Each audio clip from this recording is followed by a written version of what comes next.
Baik, assalamualaikum warahmatullahi wabarakatuh. Waalaikumsalam warahmatullahi wabarakatuh. Alhamdulillahirrahmanirrahim. Kita bertemu lagi. Materinya apa hari ini? Iman kepada kitab-kitab Allah. Baik, sebelum kita masuk ke materi, silakan ketua kelas maju ke depan untuk memimpin doa.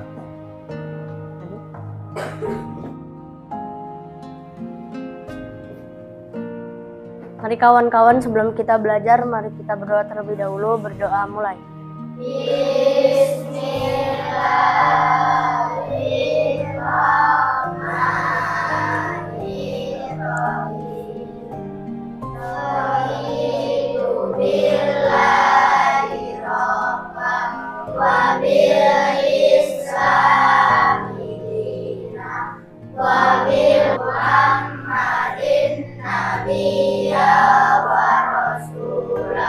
Rabbi zidna ilma warzuqna fahma. Amin ya rabbal alamin. Berdoa selesai.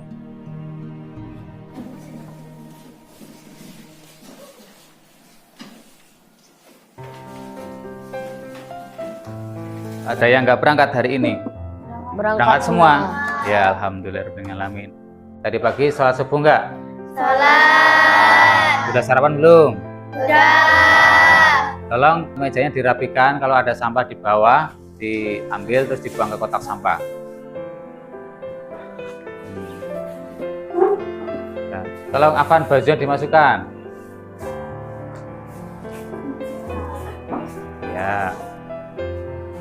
Ya, dibuang dulu.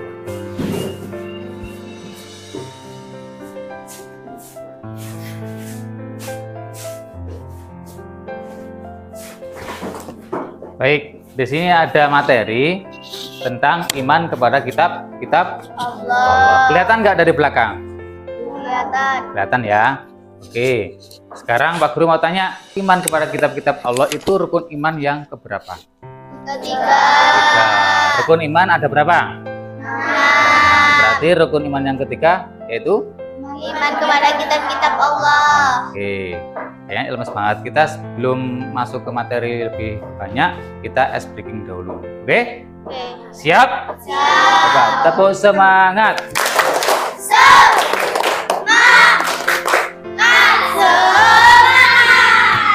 Oke, rukun iman yang ketiga apa tadi? Iman kepada kitab-kitab Allah. Allah. Kemudian kitab-kitab Allah itu ada berapa? Ada? Empat. Apa saja?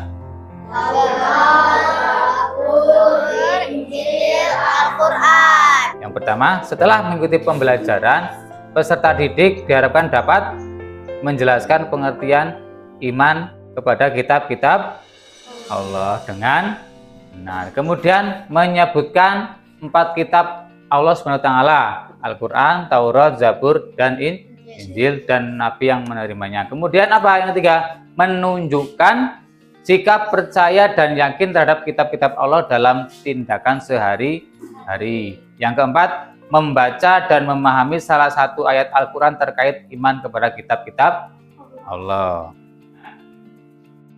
Pengertian iman kepada kitab-kitab Allah. Iman kepada kitab-kitab Allah artinya percaya dan yakin bahwa Allah menurunkan kitab-kitabnya kepada para nabi dan rasul sebagai pedoman hidup umat manusia. Jadi artinya apa? Iman itu percaya. Nah, ini nama-nama kitab Allah dan nabi penerimanya. Yang pertama, kitab Taurat, Nabi Musa.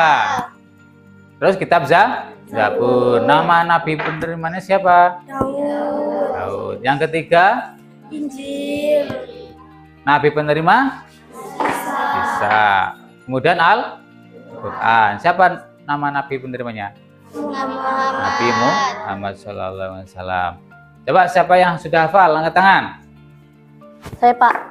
Oke, silakan.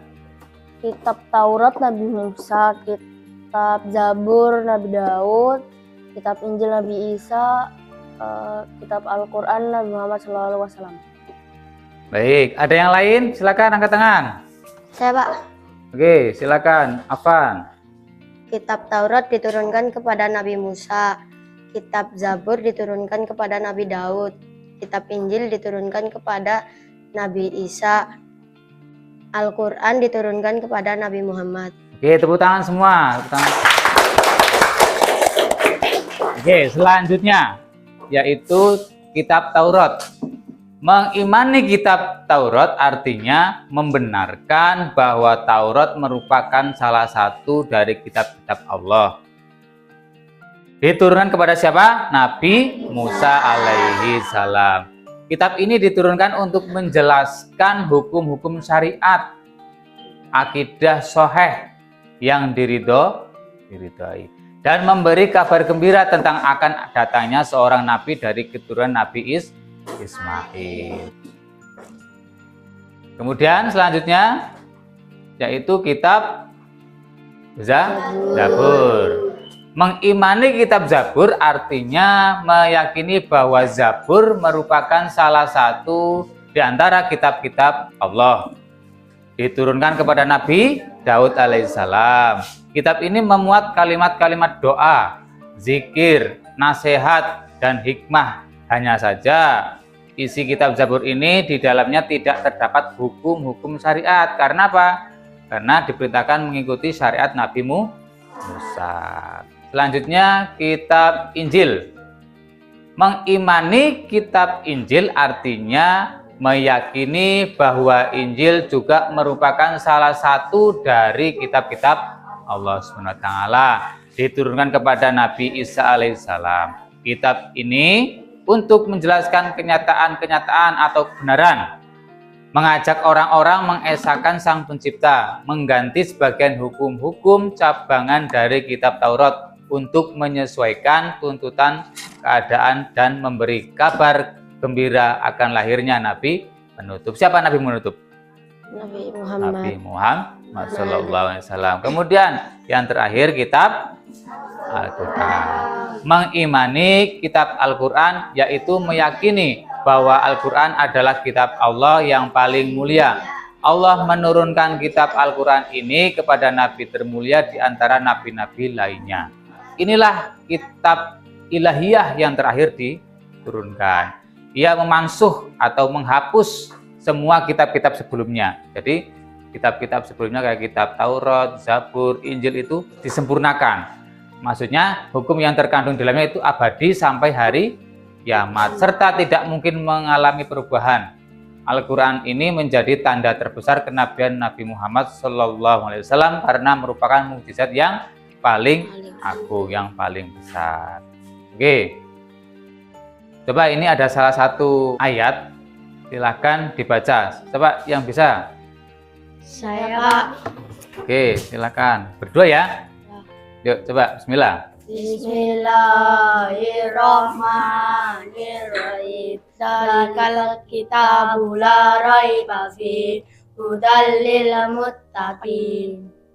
Sekarang membacakan artinya. Siapa yang membacakan? Bulan. Ya, silakan. Kitab Al-Quran ini tidak ada keraguan padanya, petunjuk bagi mereka yang bertakwa. Al-Quran Al-Baqarah ayat 22. Tepuk tangan, yuk semuanya.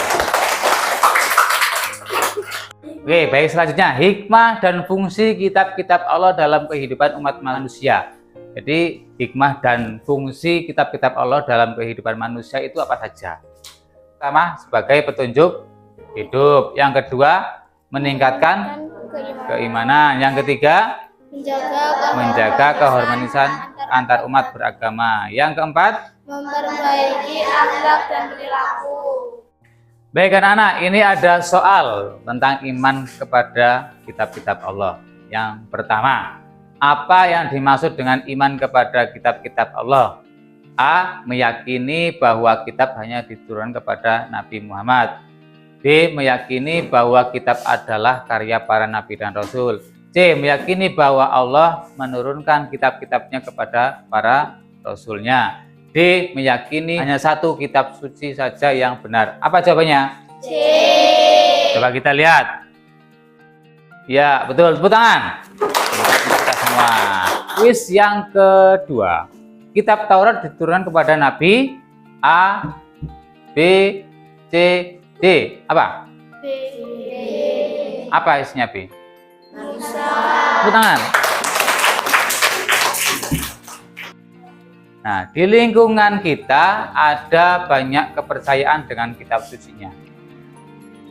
Bagaimana cara umat Islam menunjukkan iman kepada kitab-kitab Allah tanpa mengurangi penghormatan kepada kitab agama lain? Coba sekarang kalian bentuk kelompok. Yuk, 1, 2, 3.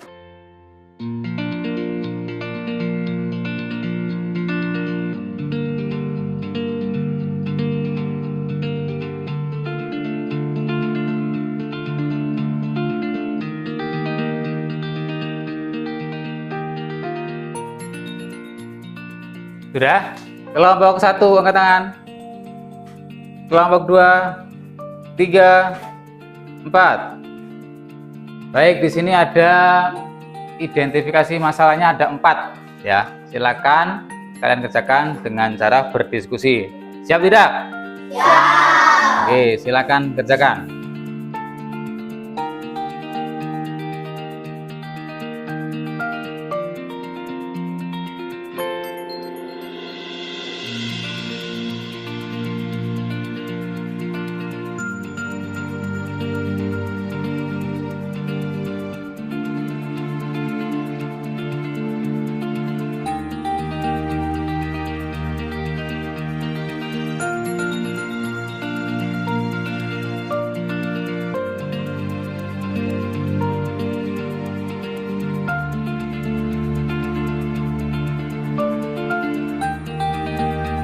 Sudah selesai? Ya. Silakan maju satu kelompok bersama-sama ke depan. Silakan kelompok 1 terlebih dahulu.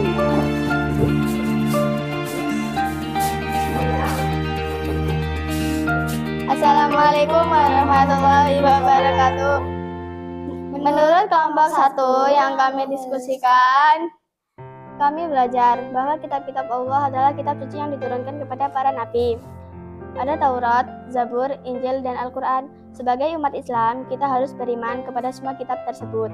Karena itu, bagian dari rukun iman. Contoh, kita bisa membaca Al-Quran dan memahami isinya sebagai pedoman hidup. Terima kasih. Wassalamualaikum warahmatullahi wabarakatuh. Selanjutnya kelompok 2. Silakan maju ke depan.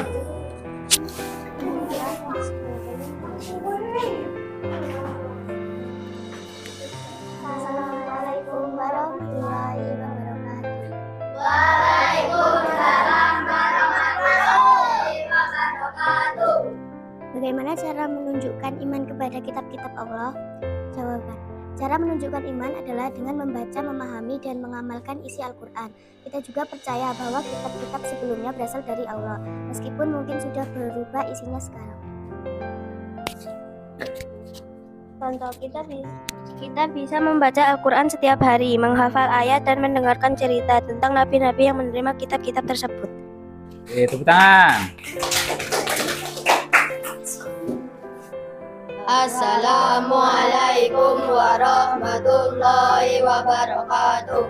Waalaikumsalam warahmatullahi wabarakatuh. Menurut kelompok 3, setelah kami mendiskusikan mengapa kita harus menghormati kitab suci agama lain, jawaban, kita harus menghormati kitab suci agama lain karena Islam mengajarkan untuk menjaga kerukunan Al-Quran, melarang kita mencela agama orang lain supaya tidak terjadi permusuhan.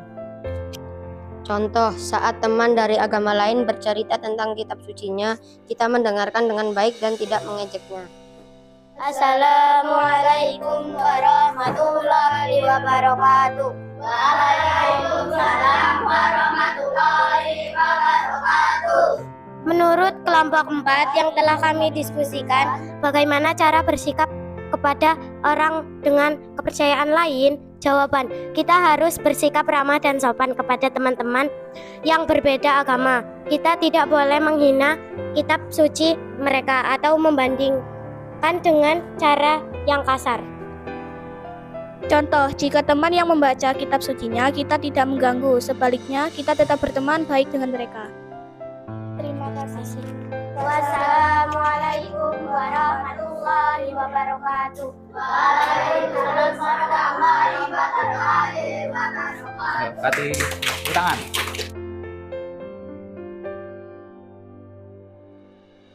Kalau kita percaya sama kitab-kitab Allah, itu artinya kita yakin kalau semua petunjuk di dalamnya itu benar dari Allah.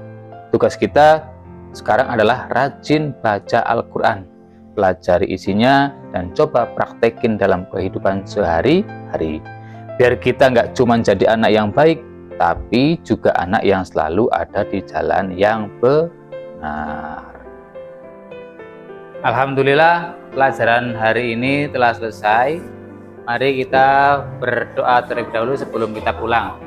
Mari kawan-kawan, sebelum kita pulang, mari kita berdoa terlebih dahulu. Berdoa mulai.